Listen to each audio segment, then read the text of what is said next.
Horacio de la Costa. Commemorative coin po ito mga ka-Vertusio. At ang face value po nito ay 1 piso.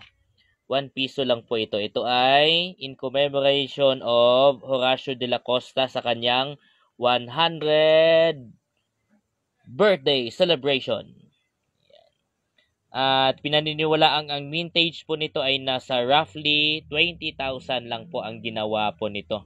Nasa 20,000 lang ang ginawa na mintage itong Horacio de la Costa. Price update po tayo mga ka-Vertusio. Pwede pong tingnan online.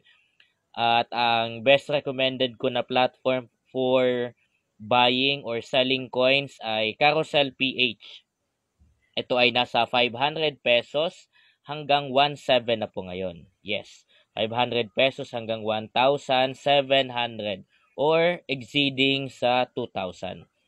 Kung meron po kayo nito, pwede nyo pong ibenta ng ganong presyo.